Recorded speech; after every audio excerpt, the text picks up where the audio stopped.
It is Wednesday, April 9th, and President Trump announcing major updates to his tariff policy. His big reciprocal tariffs going into effect this morning at 12:01 a.m., only to be paused 12 hours later, effectively squeezing China in the process, the giant inflated balloon that is China, in a pickle. India and other trading partners now joining the United States, agreeing this is the time to squeeze them till they pop.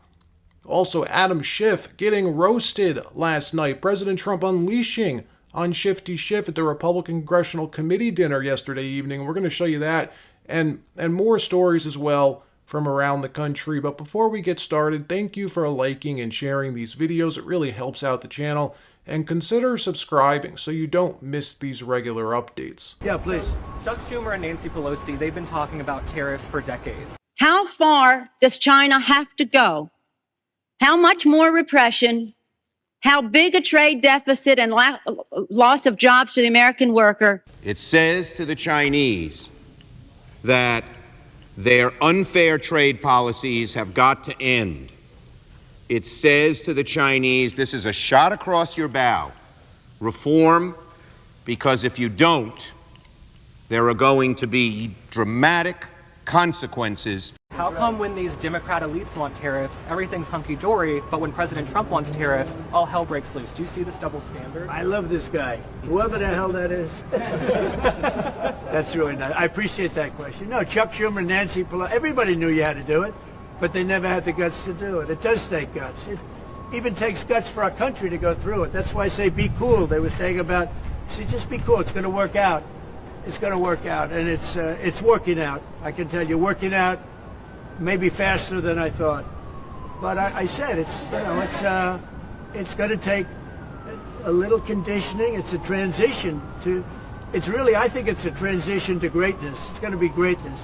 Our country is going to be. There'll be nothing like it.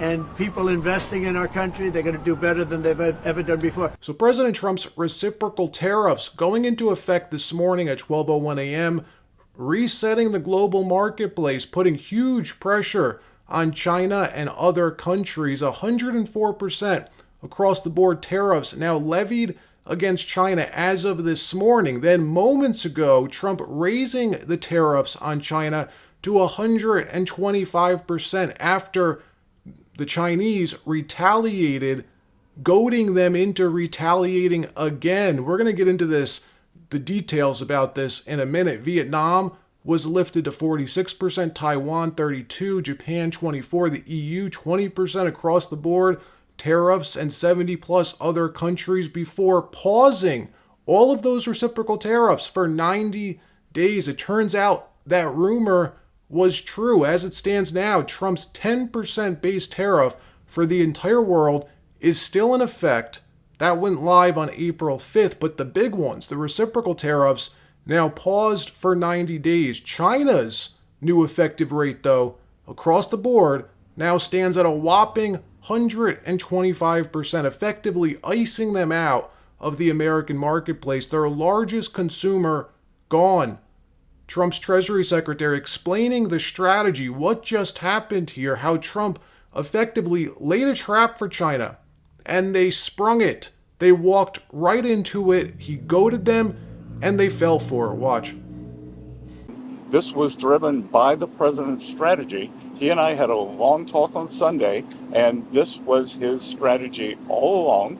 And that, you might even say that he goaded China into a bad position. They responded. They have shown themselves to the world to be the bad actors. And we are willing to cooperate with our allies and with our trading partners who did not retaliate. It wasn't a hard message.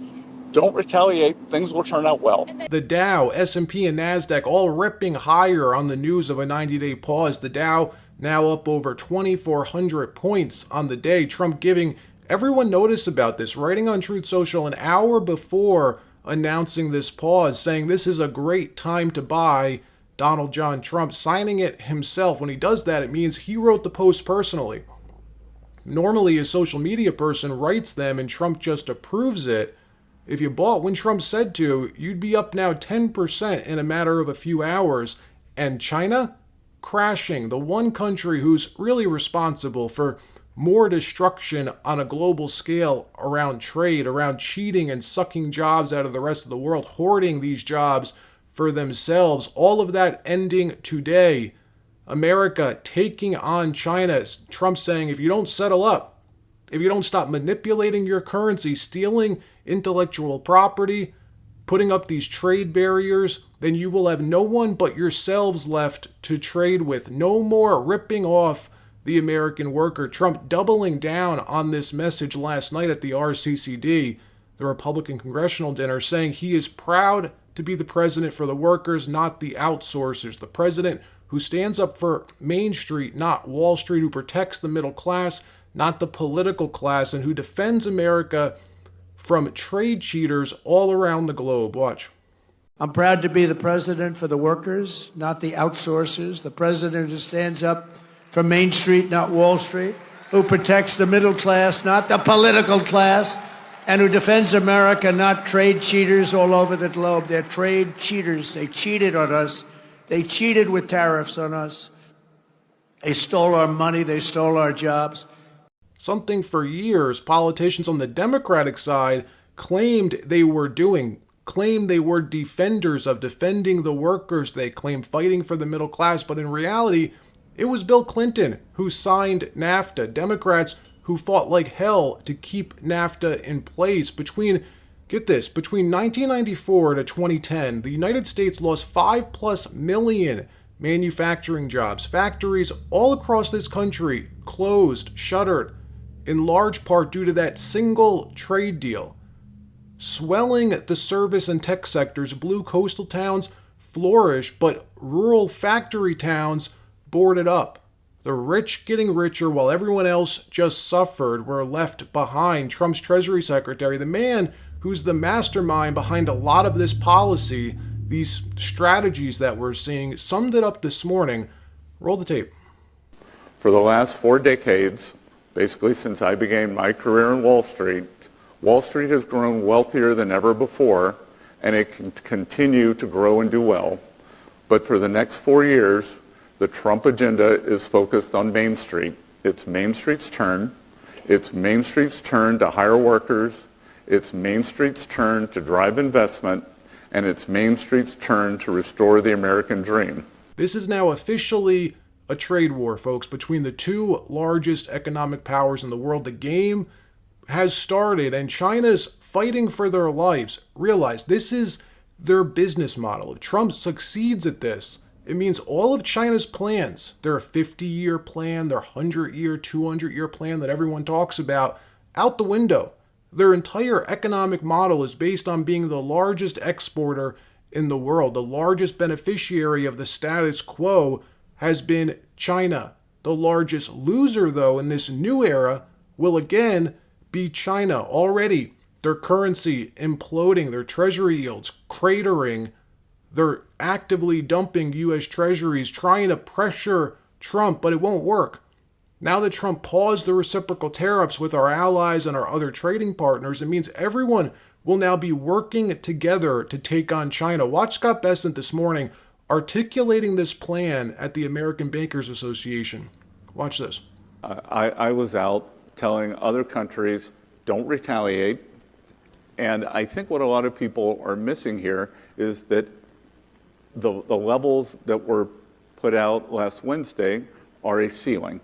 So if you don't retaliate, that is the ceiling. So we've been overwhelmed with the response to come to D.C. and negotiate. So President Trump on Monday had a very good call with the Japanese Prime Minister. He had a very good call with the President of Korea yesterday. We're seeing a delegation from Vietnam. So I think we have about 70 negotiations lined up. I'm not planning on going anywhere for Easter. And I believe that I had obviously been providing advice on the tariffs, working more on the tax bill that we'll talk about.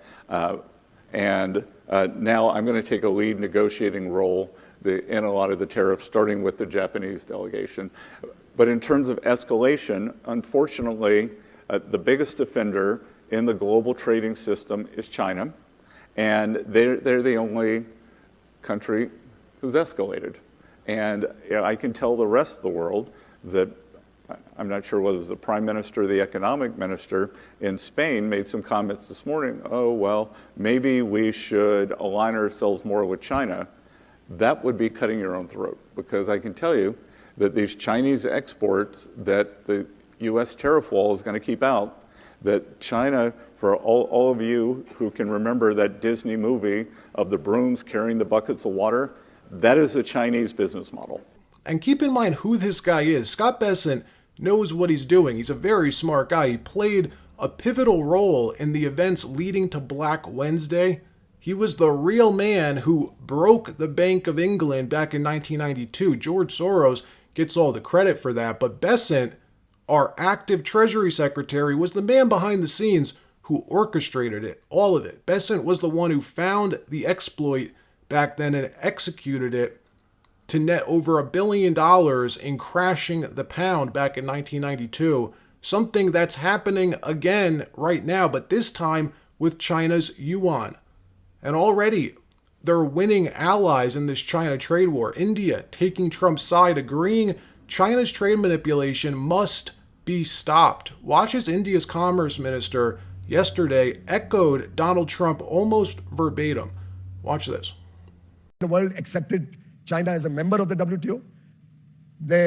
Many parts of the world were convinced that China will reform itself, China will transform its processes, will bring transparency to their economy, will work on fair terms in the global economy, and that being a large economy, an emerging economy, an economy growing by leaps and bounds, and we've seen that growth over the last 25, 30 years, almost a relentless growth to become the second largest economy in the world.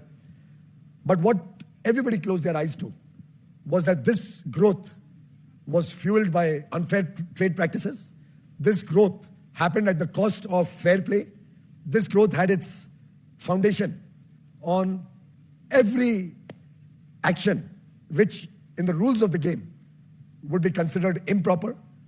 And the result of those actions caused a situation where I think large parts of the world got carried into the narrative of low-cost manufacturing, low-cost goods coming from one particular geography, but did not realize the long-term impact that it would have at the global stage. I wouldn't be surprised in the slightest if in a few weeks all this comes full circle and China's either forced to cave completely or get dropped from the US dollar trading system altogether, turn into a North Korea of sorts, trading amongst themselves, and maybe with North Korea.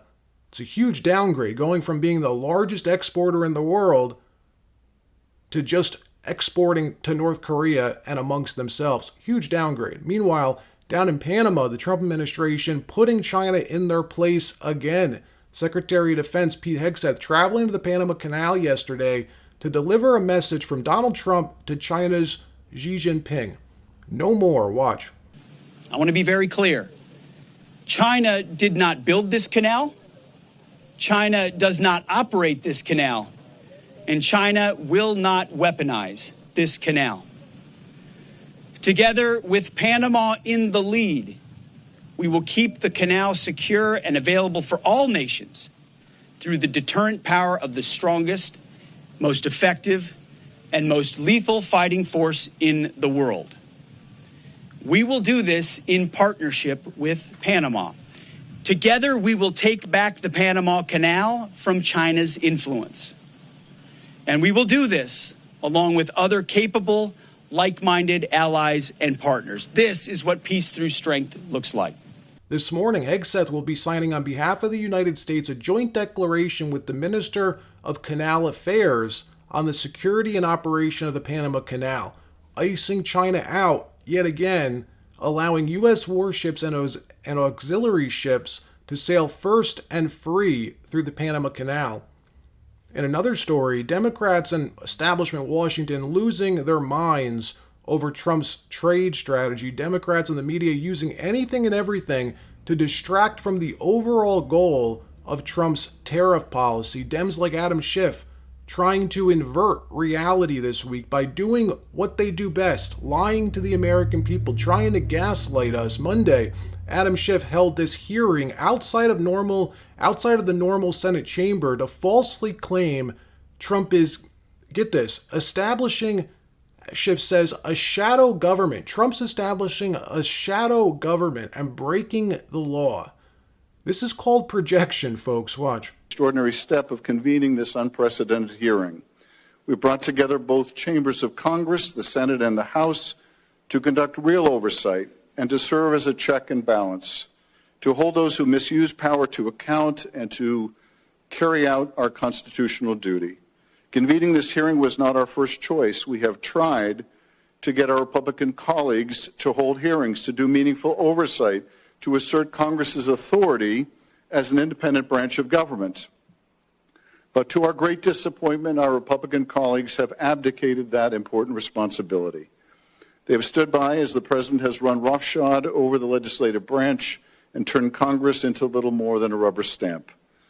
So today we'll hold the first of what we hope will be more bicameral oversight hearings. We will do the investigative work that our colleagues across the aisle refuse to do. We will expose the illegality, abuse, and corruption of this administration and within the Department of Justice. We will have brave witnesses speak to what's actually happening behind closed doors, how the Trump administration continues to try to intimidate them from speaking out, and why it matters to Americans across the country.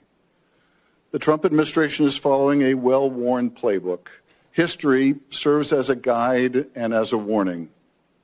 In the 1930s, a Jewish lawyer in Berlin tracked in meticulous detail how Germany gradually became what he called a dual state. Trump laying into Schiff last night, roasting him for an entire minute up on stage at the Republican congressional dinner. If you didn't see this, it's great. Watch. And the Adam Shifty Schiffs. Can you believe this guy? He's got the smallest neck I've ever seen. And the biggest head. We call him watermelon head. I'd say, how could that big fat face stand on a neck that looked like this finger? How can it? It was the weirdest thing. It's a mystery. Nobody can understand it.